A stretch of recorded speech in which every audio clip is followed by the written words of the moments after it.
Let's go. We should be getting things started. So whenever it actually connects, hello. How you guys doing? How's things? How has everybody's week been? Hello, Ish. If you're well, I assume you're still here since you both said hello and lol. But yeah, hi. How's things?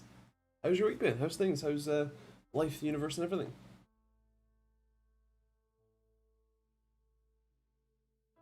Hello Lapsic, hello Roasted Sushi, hello Stavani. How you guys doing? How's things? Lamuna, hello. How's it going? Not too bad.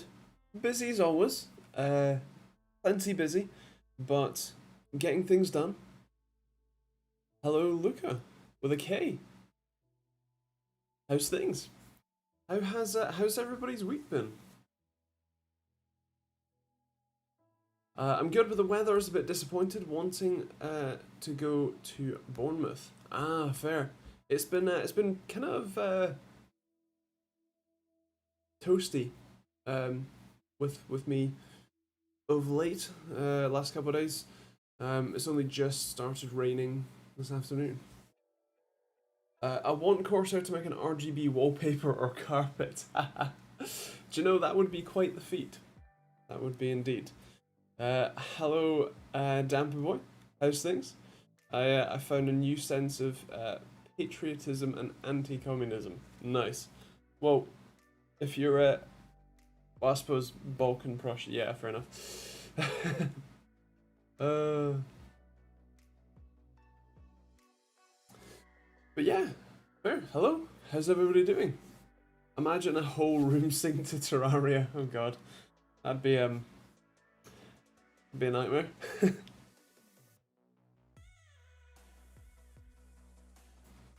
What have I been doing?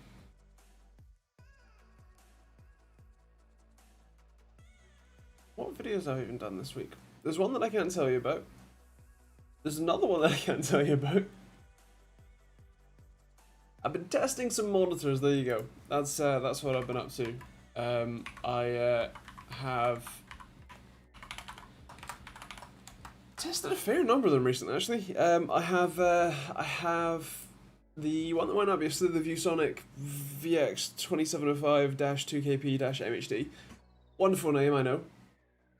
But also the Acer Predator XB 273XG. Again, another fantastic name. And actually, the Acer one, well, that's great because the XB273 name is shared across like 20 different models. Some of those models are 1080p, some of them are 1440p, and some of them are 4K. And an equal subset of each of those resolutions is both 144Hz, 165, and 240, say for 4K. So you can buy an XB273 that is a 1440p 240Hz IPS panel, or you can buy an XB273 that is a 1080p 200Hz, 240Hz IPS panel. And I'll be honest, you probably never know which one you have until you get it in, plug it in, and it's the wrong one. That's what happened with me. I asked for the 1440p one, and I was sent the 1080 one.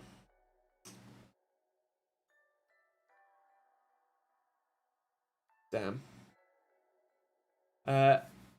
Yeah, it's the XB273, and then some collection of letters at the end denotes what resolution and refresh rate it's meant to be in theory. Except there is some overlap in what's what, and so you need a what do they call, like, star chart to work out which which one is which. What do you think about the new Razer Blade 14? Is it good enough? Well, I haven't had one in, but let me look at the specs, and I can tell you. I know that the previous models of Blade have been more expensive than competitors, let's say. Ah, it's the Ryzen one. Right.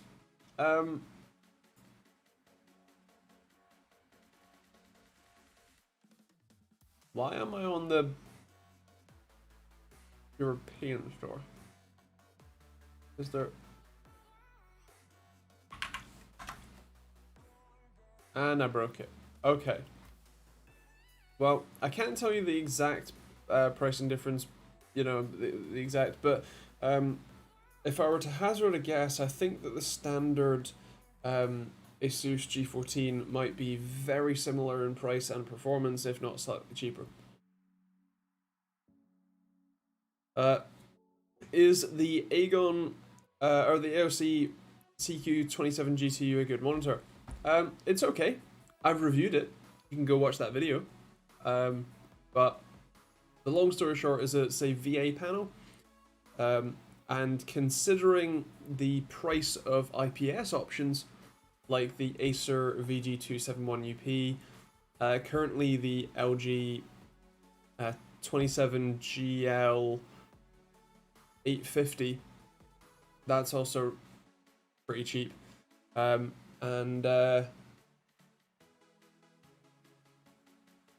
what else? The Gigabyte M27Q are all very good options for possibly less money. Question, in terms of architecture, does Intel still have a lead in memory and core latency, or has AMD taken the lead? I haven't looked in a while, but since AMD swapped to chiplets and swapped from CCXs to CCDs, the core-to-core latency and core-to-memory latency dropped significantly. So I would be surprised to find out that they are significantly different.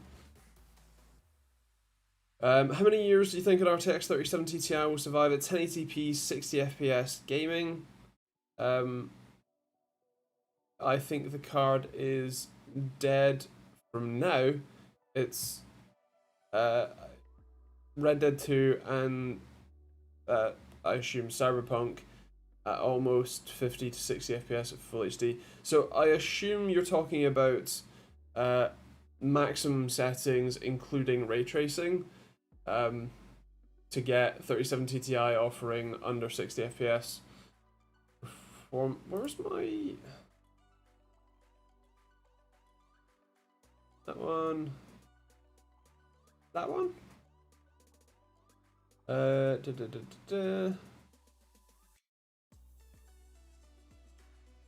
So a 3060 in my testing, in Cyberpunk, ultra settings, ultra ray tracing ultra option, with DLSS, got 54 FPS average. So a 3070 Ti should have a reasonable amount more performance than that. I would take a guess at 70, 80. So I think it will depend on what you know, the rest of your system it looks like. But for the average gamer who isn't necessarily running everything on max, I suspect that a 3070 Ti will last you a healthy number of years, especially at 1080p. Is it safe for a GPU blower fan to be at 100% power for an extended period of time? I'm asking for the sake of 20 degrees Celsius on a load. Damn. Yeah, it should be fine. I mean, the fan should be rated for that operation, and it's a blower style card, so it's kind of designed to run fast. And the lower core temperatures is pretty significant and beneficial. Hello F7, how you doing, man?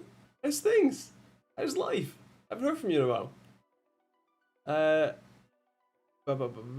Started setting up the 3D printer, completed construction of the base, and fixed the broken bits with duct tape. Nice. Duct tape always comes to the win. Chris from the Good Old Gamer released a video speculating that AMD is lining themselves up to be bought out. Do you have any thoughts? Who did he suggest they would be bought out by?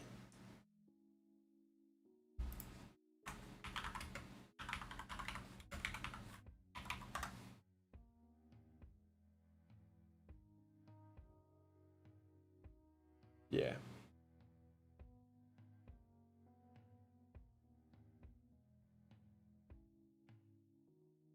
Hey, hello, Yannick. How you, man? Nice things. Life's good working for the Americans at the moment, so more working in the evenings than before, so missing a lot of the streams these days. Ah, fair play. Fair play. Well, glad to see you here. How you doing? Budgerbench, hello. Hello. Missed the last 2 weeks. Something interesting happens. I mean, you know, usual, but nothing in particular. TSMC or Microsoft?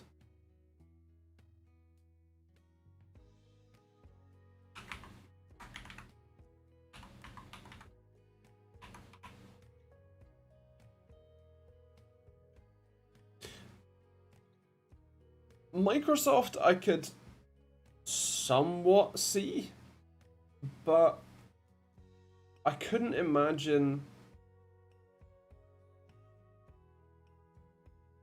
One, I couldn't imagine TSMC purchasing AMD because if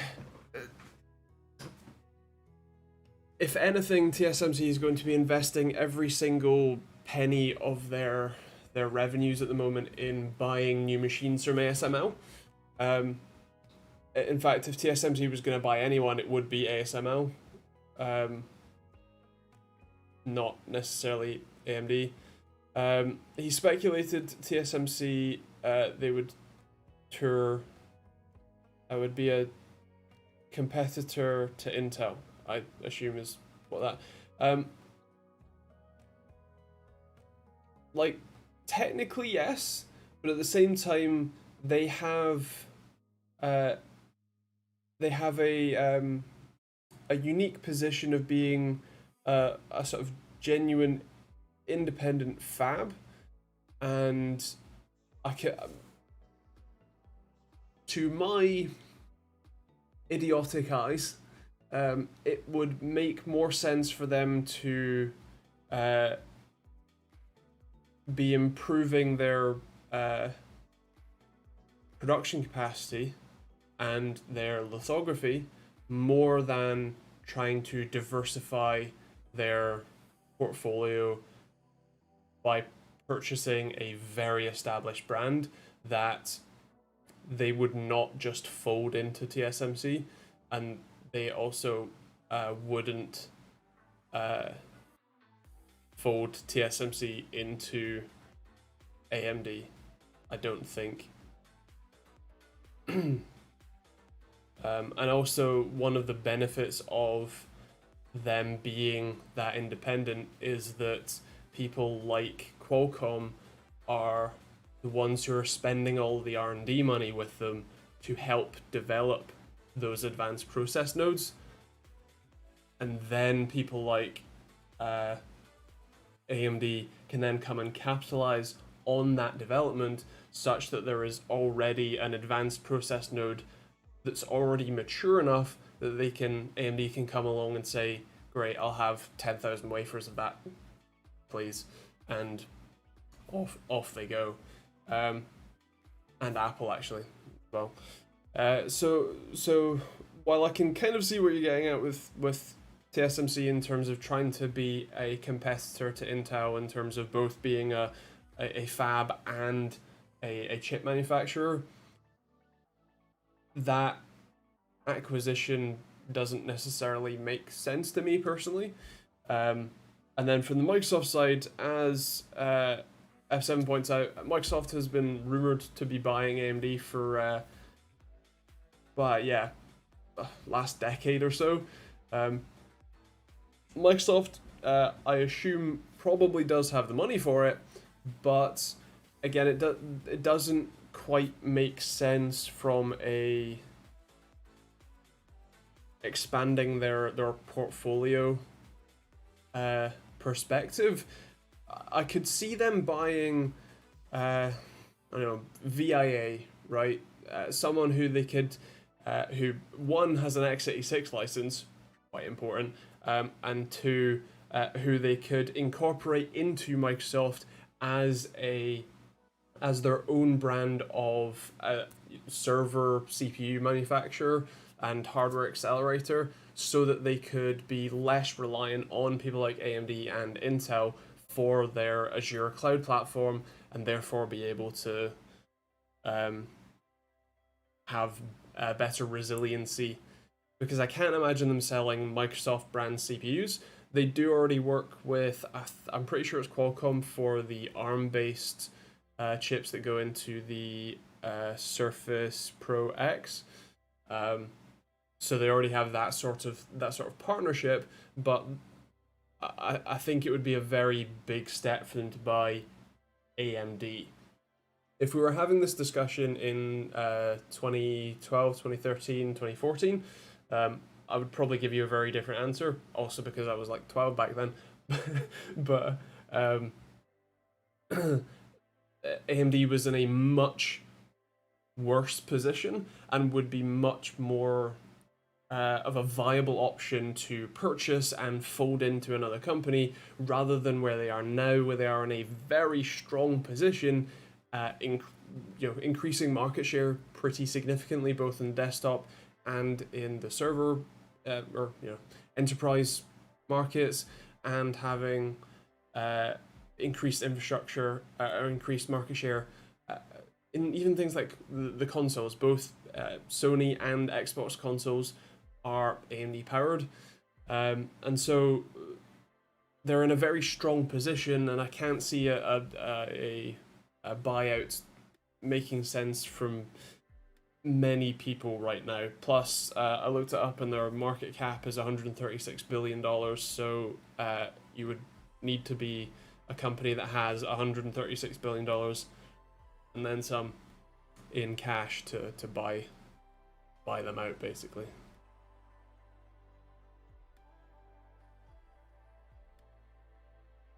Hello, Simon. How you doing? Keyboard arrived and working. RGB looks better than I thought. Nice. Glad it got there okay.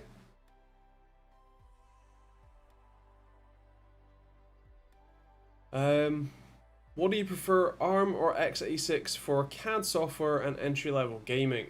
That's pretty much a no-brainer. The answer is x86, because while ARM is a very interesting and for the right use case, great option, for CAD and gaming, those are like the two only things that don't have good ARM compatibility, unless you're, unless with entry-level gaming you mean mobile games like Android apps, in which case, yeah, sure.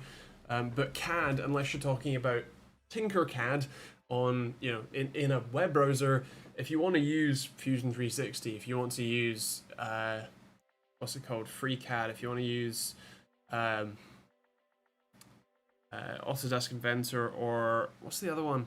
Not SketchUp. SolidWorks.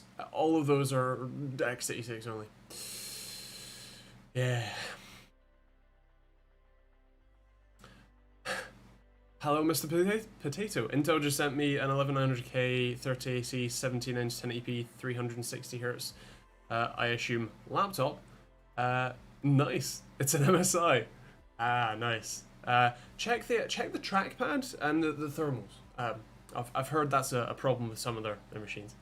Actually, no, only the AMD ones. Fine then, don't bother. Hello. We're talking about what's it called? Where's the comment? Chris from the Good Old Gamer released a video speculating that AMD is lining themselves to be bought out by either TSMC or Microsoft, and we were,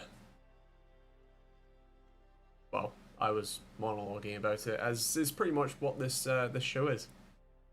And I was also answering a question of what's better for CAD and entry-level gaming, ARM or x86. Ba ba ba ba ba. John Maltech, hello. Thoughts on the Acer Nitro XV34340 CKP? Seems like an affordable IPS 144 1440p ultra wide. Nice. I haven't tested that one myself. What's the price for that one? The last somewhat affordable 1440p 144 IPS ultra wide was the Yamaha one that I tested. The God knows what it's called, G something or other. It was a lot of letters and numbers, and I don't remember that one. The only trouble that I had with that one was relatively high input lag, which was a detractor from the otherwise pretty nice experience. Is TSMC as diverse as AMD? No, is the short answer. TSMC, as far as I'm aware, I'm sure Mr. Kutchers can enlighten us further, but their primary focus is as a fab,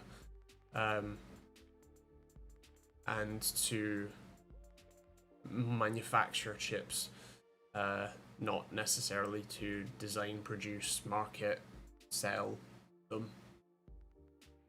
And they certainly aren't as diverse in terms of, you know, producing CPUs, RAM, drivers, and everything else that AMD does. Chipsets, BIOS. So yeah, in my opinion, anything below 3060 Ti in today's and upcoming games is just not worth it. Well, the thing is, right, so the video that comes out tomorrow is testing a GTX 1060 6GB in 2021 versus an RTX 3060, and I should get all the data, but the 3060 non-Ti on Epic Ultra settings, everything is so what? Where's the results? I think it was well over 90 FPS. Yeah, on Ultra settings, it was 93 FPS with DLSS enabled. In fact, I'll just get the data up, and I can read the data much easier.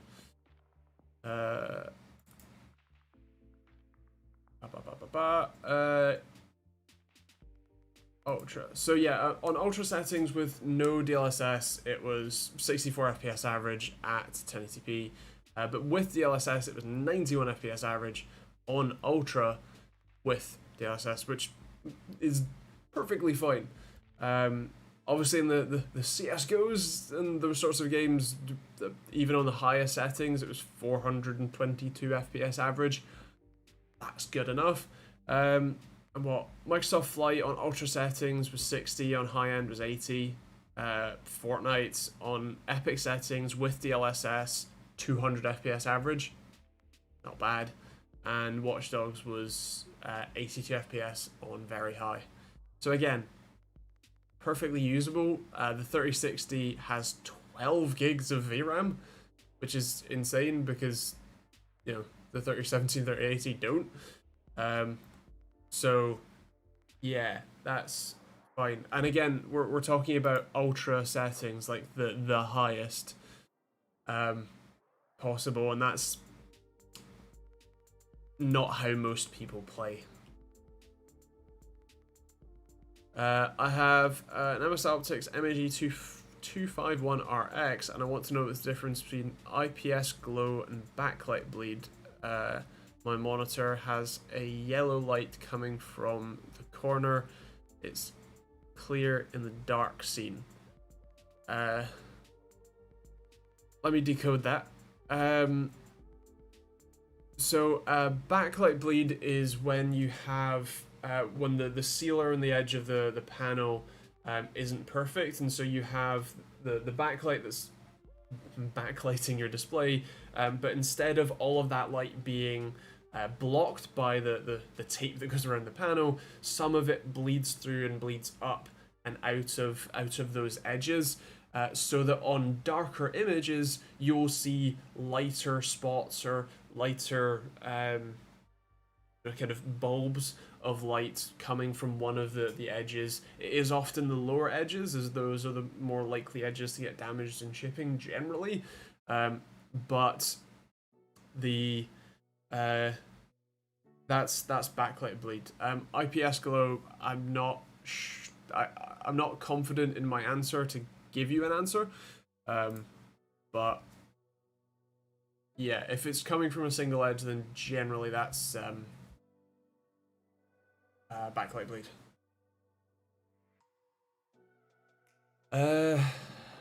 With next to no GPUs available, if we're primarily focusing on the new market, would an RTX 2060 for £350 suffice in the grand scheme of the current market price hike?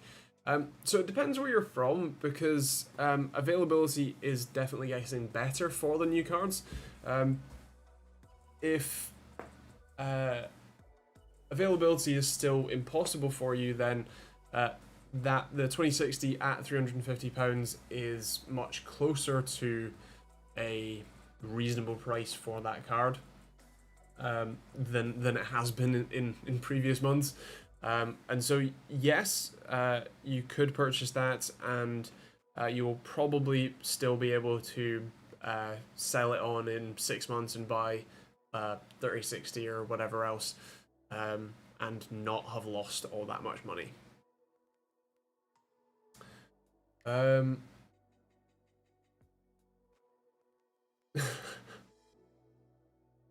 Nice one, Ryzen. John, it's around £450 for the Acer. I remember the Yama. Input lag seems horrendous, though who knows, would I have noticed it being old? Yeah, fair. I can't say that I felt it while playing games. So it could very much be sort of an artifact of testing methodology being, well, test equipment not being perfect, or being, well, tech and janky as hell. So I certainly wouldn't feel horrendous having that Yama monitor, but at the same time, if the Acer one is actually decent, then that's also a pretty good shout. Unfortunately, like I said, I haven't had one in or tested one, so I can't give you a affirmative, this is good, go buy one. But yeah, sounds decent.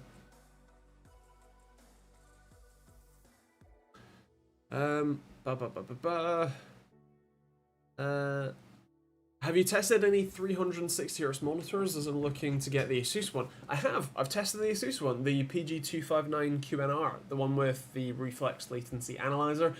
Personally, I would skip on the latency analyzer, because while it's a cool tool to have, it's not really...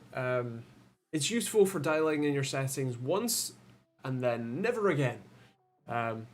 So unless that single time dial in your settings to get latency as low as possible is important to you, then it's Hello Joe, how you doing, man? How's things? 400 FPS is good enough. 5,000 would have been nicer. Yeah, true.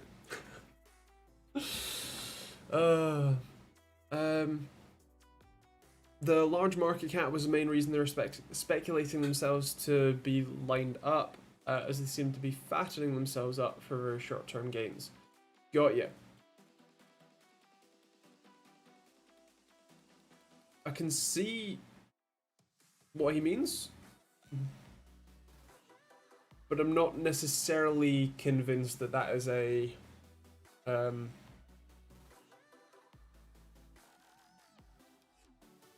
viable belief to hold at the moment. Happy to be proved wrong, but yeah, I don't think so, personally. Been better, not been too bad this week until my car got broken into and my camera was taken.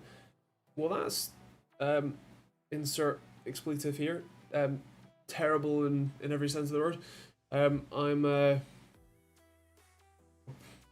very sorry to hear that. I take it there is it's a claim to the insurance and wait for it to be paid through, I guess.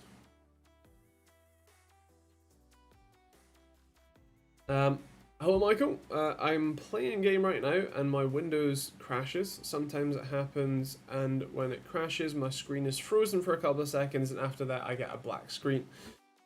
So generally speaking, that's to do with your graphics driver or graphics card dropping out, or you know, having issues. So I would update your graphics driver to make sure that that is not the cause of the problem.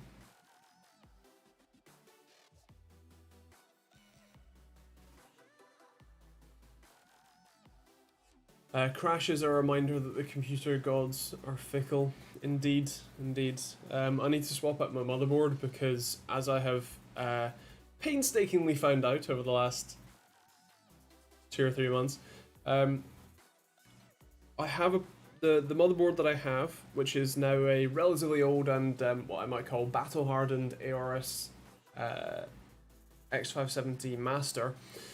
It is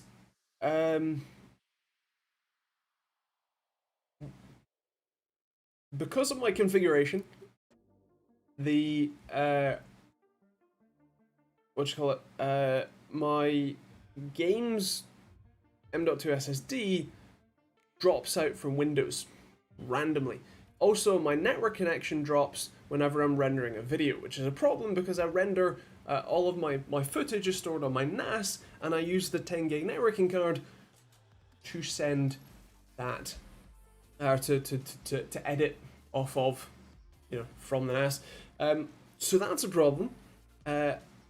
Some games don't work anymore, which is fantastic, and it has a hard time booting.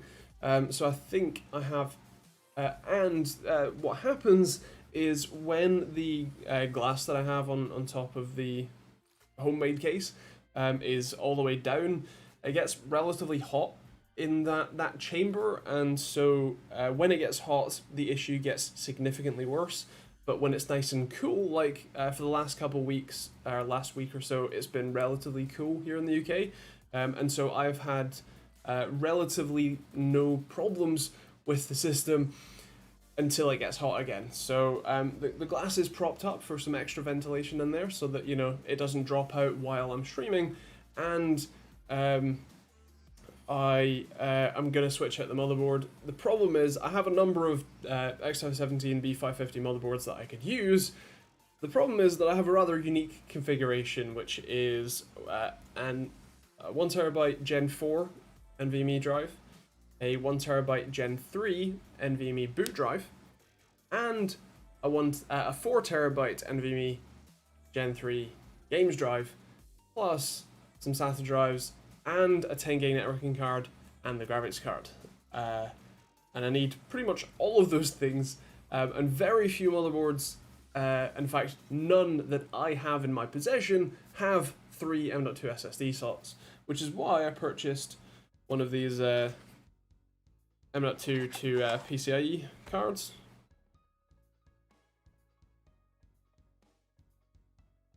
It's quite cool because you just drop the drive in and then you pop it in place.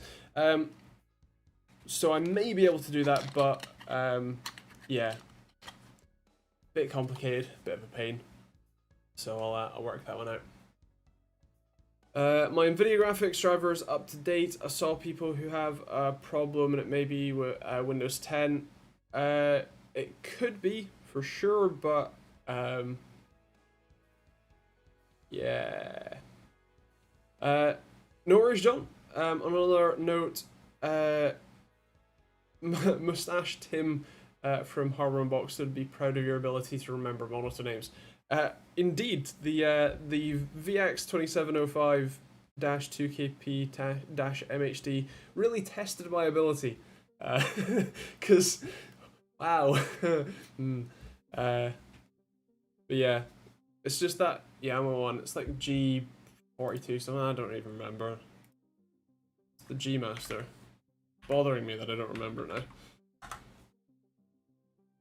Oh, the GB3461WQSU.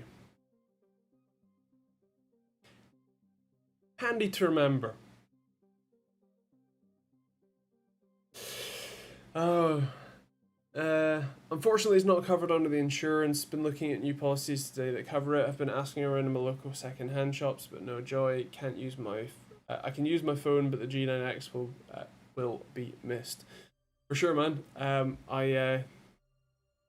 Well, like I said, that's absolutely awful. I cannot imagine. And yeah. My condolences is probably the best answer. Best word. You just forgot something useful trying to remember that. Yeah. Yeah. Just buy a new motherboard, that's why I pay my subs to you. That's true. A new motherboard that has all of the features that I want, I think is about £400. Which is on the pricier side of things. And the Patreon and YouTube sub money doesn't come to £400 a month. Yeah.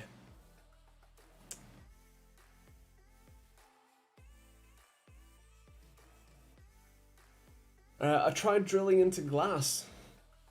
Nice. Yeah, that doesn't generally go very well. Glasses, especially what I have, which is tempered glass and quite thick tempered glass, it is a rather uncompromising and brutal material, and if you are too rough with it, then it will just shatter. Bought myself a Dell G5 SE, glutton for punishment. Nice. It's the 4600H and 5600M. When it works, it's awesome, but Dell laptops are always so compromised. I don't think that I've ever reviewed a Dell laptop, but from all of the reviews that I've seen of them, yes, they are. Hello, Daniel. How you doing, man? What editing software do you use? I use Premiere Pro and After Effects. Not necessarily not a fact that I'm proud of, but for a I use After Effects and the text tracking or the camera tracking and a number of other features a little bit too regularly to not use After Effects, and therefore if I'm going to be using After Effects and paying for the subscription, well, I'm sure as hell going to be using Premiere. It's also the one that I know the best, and also Media Encoder is pretty much the only program I've found that can actively watch a folder and render with a given, set of settings and not fail about it. Like, I can just dump footage in a folder, or even better, I can plug in an SD card and it will automatically go to that SD card and render every single clip from that SD card down from 4K 100 meg to 4K 30, which is what I end up rendering at anyway, and so there's no quality losses, but I get to not store 4K 100 footage. Very nice. It's near the edge, and yes, the light is on one edge. I have a yellowish color. How can I fix it? It's more visible in darker games. Is it just is this common, or am I just having bad luck? So you pretty much can't fix it. That's generally something that requires the manufacturer to repair for you, which is unfortunate. You, depending on the sort of warranty period and things, you might it might be worth contacting MSI support to see if backlight bleed is a returnable issue. Because if it is, you can return it and get a new one, or have them repair it for you. But yeah, you can't really fix it yourself, unfortunately. I've never used After Effects. I swear by Premiere, but After Effects confused me once and I just didn't touch it since. I should really try learning it, as it has a lot of use of tools. It does. It has a lot of things that I use quite regularly, and it's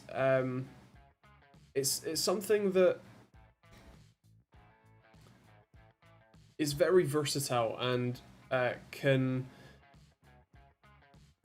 do a lot of different things that you might not necessarily think. Also, I do find it easier to do some things in After Effects than in Premiere. Things have gotten better in Premiere in the last couple, probably years at this point, but it is I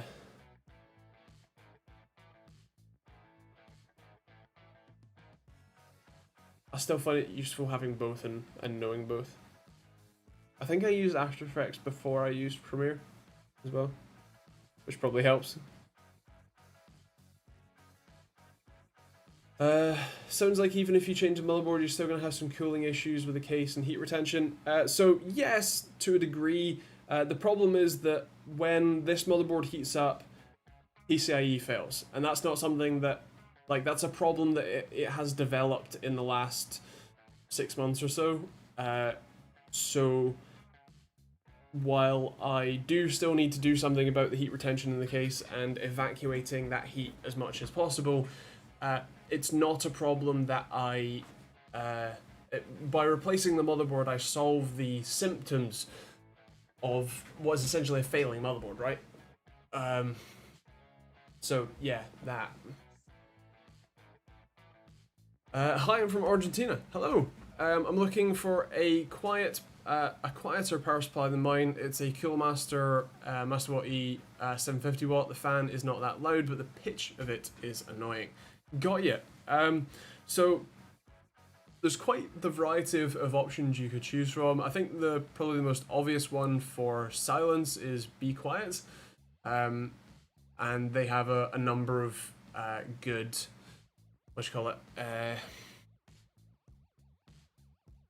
a number of good options, modular, semi-modular, non-modular, load of stuff in between, and of course have a focus on silence, right?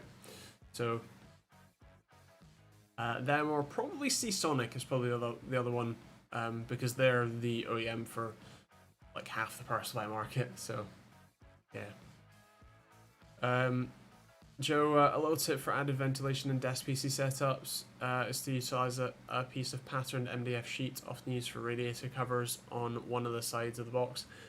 Yes, I did that myself by drilling a load of holes in it, just not that many, and it's very much built now, so it's more going to be, I'm going to be cutting some holes in it, putting some,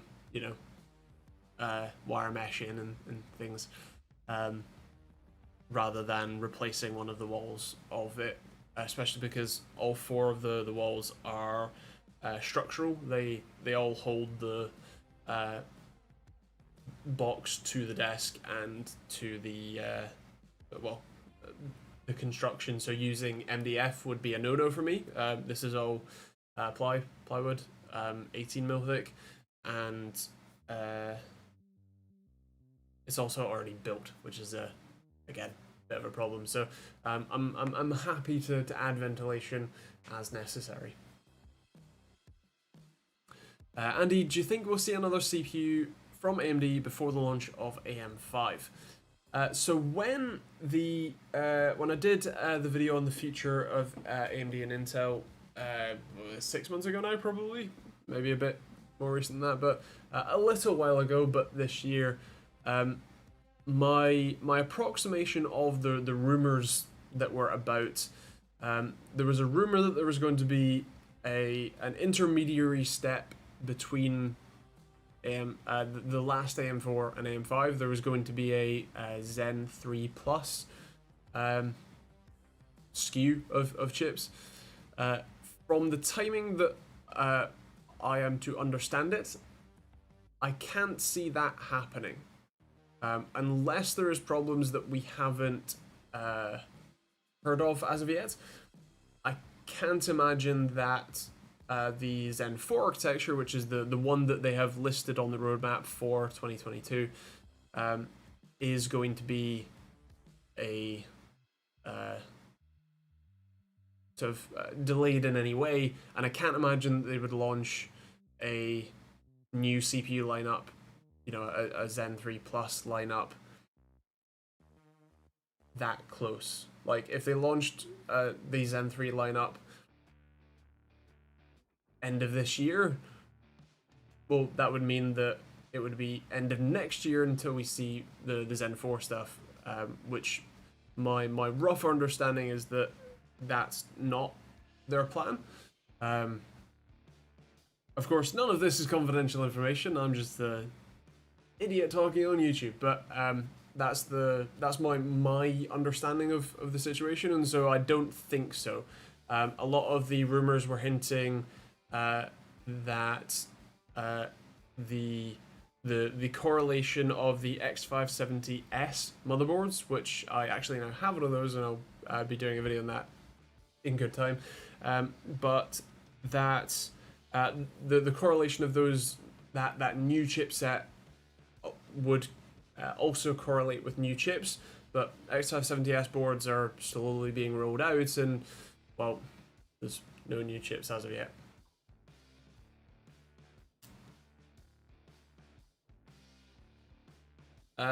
True. I mean, so to a degree, we saw new Zen 3 chips launching like literally today, with the 5750 600Gs.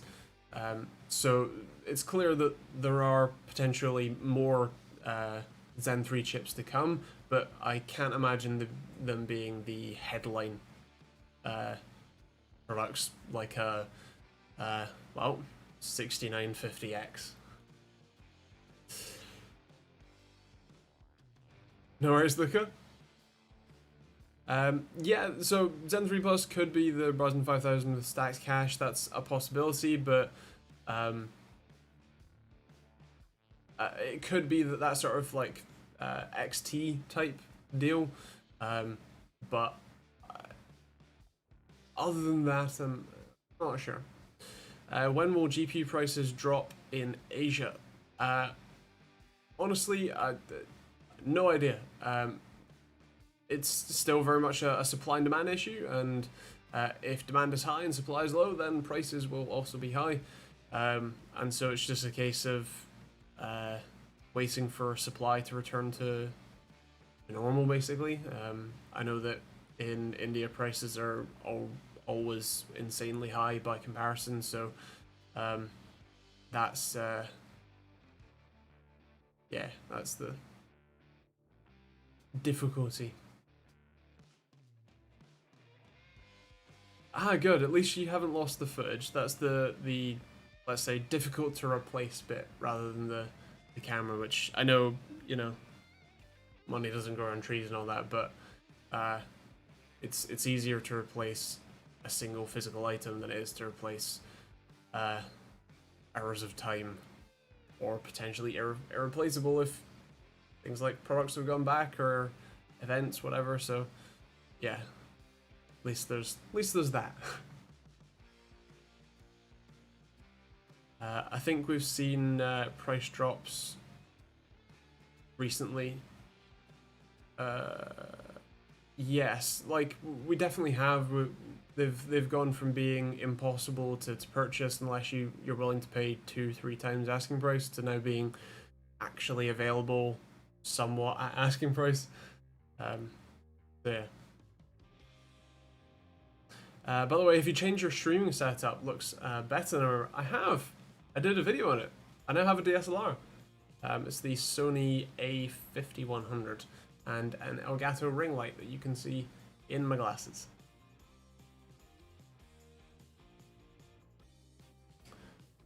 Does buying a laptop and using it is buying a laptop and using it as a desktop PC connecting it to a gaming monitor, is that a good idea? So if you are only willing to get a if you only want to get a gaming laptop and never move it, then the answer is no. That's not a good idea, because gaming laptops are all significantly less performant for more money.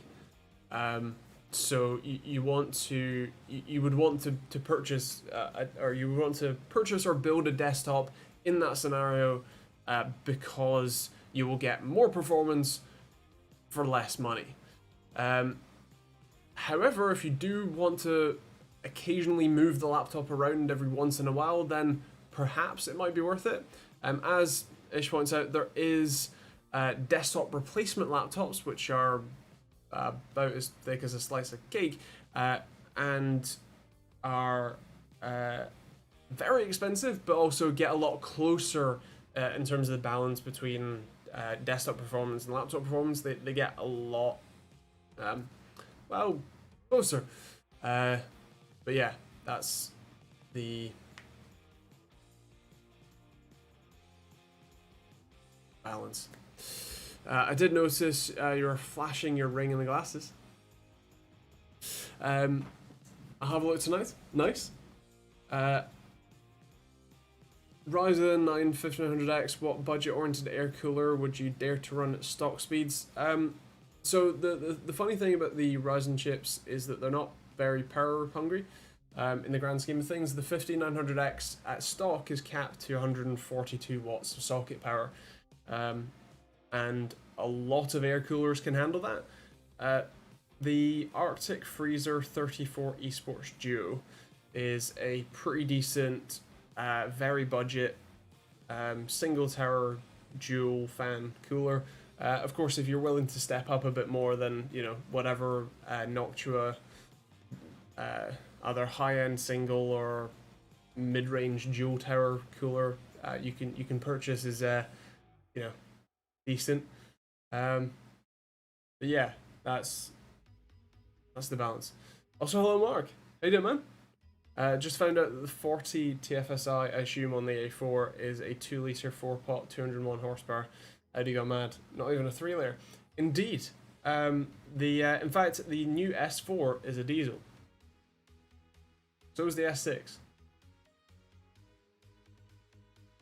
Like, it's a 3-litre V6 turbo, like twin turbo diesel with 340 odd horsepower. So it still has the same amount of go as the standard, or my one, or the petrol one that is previous to that.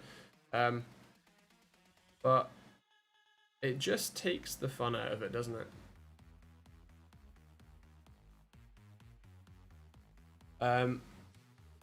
Thanks for the feedback. I'm from Libya, and it takes 3 months to ship from the US, and the shipping cost is $100 US.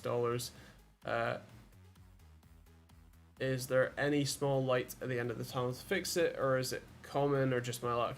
Especially for IPS monitors, it is somewhat common to have. Like I said, I'm not sure that there is any way you will be able to fix it yourself, because it is what you might call a manufacturing defect. And so, yeah, the answer is it's if it is something that is bothering you, then yeah, it's going to be difficult, unfortunately.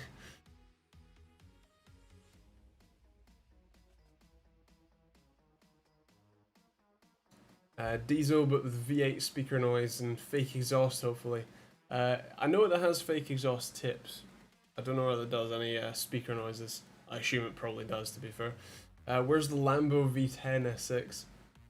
I know the RS6 had the Lambo V10, and they thought, do you know what, the naturally aspirated V10 and the Gallardo just isn't good enough, so we're gonna stick 2 turbos on it instead and make, was it 571 horsepower from an all-wheel drive family car? Madness. I meant move it sometimes and use it as a desktop PC if it's worth buying a laptop. So if you do need to move it, then yes, buying a laptop wouldn't be a bad shout, and then using it with a keyboard, mouse, and monitor is a perfectly functional way to use it. It's only if you're planning on plugging it in and never moving it would that be a bad idea. Have you seen the new Noctua 3000 series cards and the mock-up of them? I saw a mock-up of them. I laughed a bit. I'm not entirely sure that it's real. But fair enough. Each to their own. Like I could believe a Noctua variant, like Noctua tuned fans. I could see that. What I couldn't necessarily see is the brown and beige.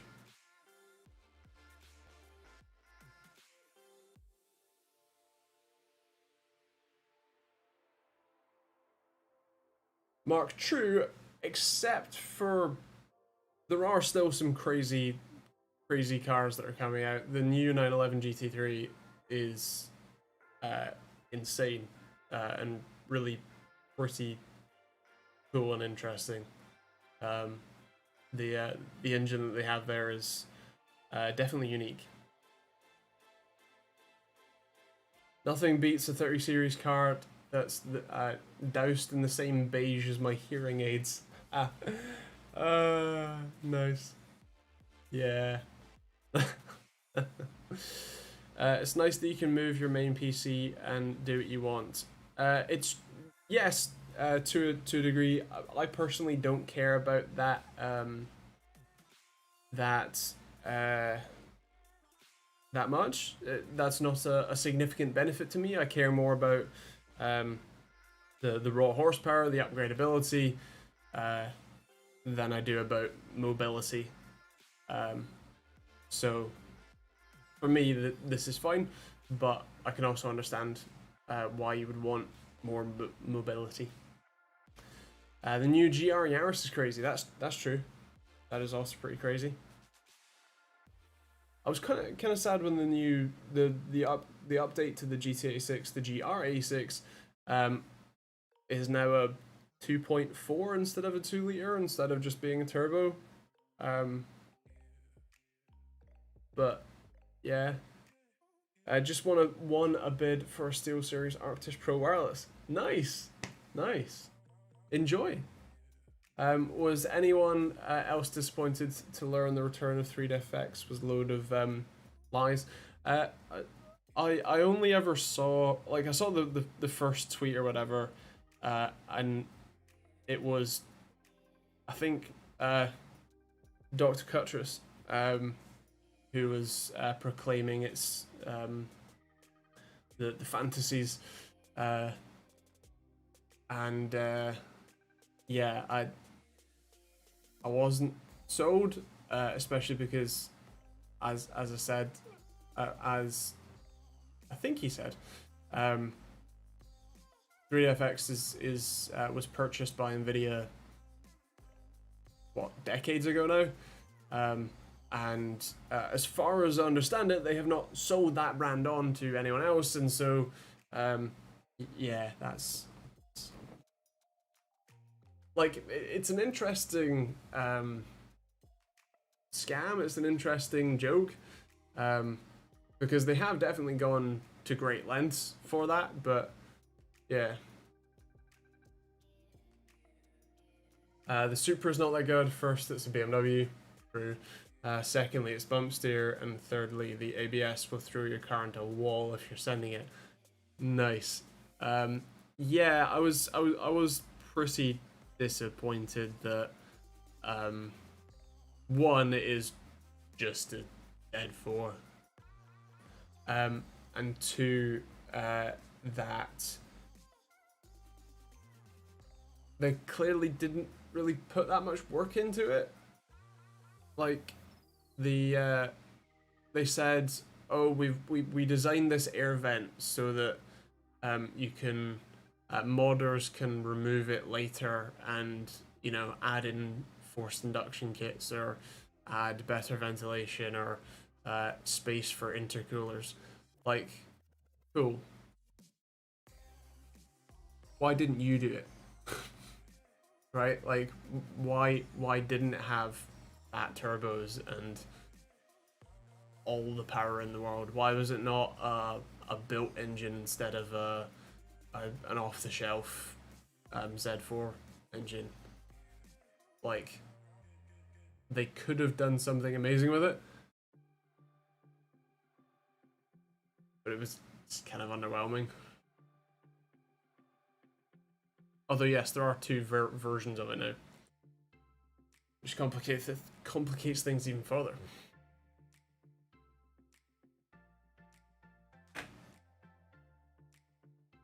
It's a PowerPoint posted slide by slide on Twitter. Yes, that was it. Which was funny to see, I'll be honest. I like the Koenigsegg Jesko. So do I, actually. Yeah. I like the Geneva or whatever it is, the 1.3 litre 3-cylinder turbo that's 800 horsepower and then another 1,000 horsepower or something in electric motors or something dumb. Yeah, that was pretty cool. 4-seater. Yeah. I like the Jag XJ220. That's not a bad shout either. A car called the Jesko, crikey, that's a good idea. Yes.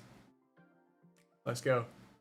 The GTI Club Sport has 300 horsepower. That's true, and the Golf R has 340 or something, or 321 or something.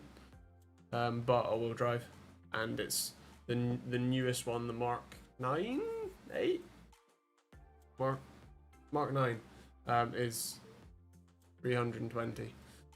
And not many people believe that it's 320.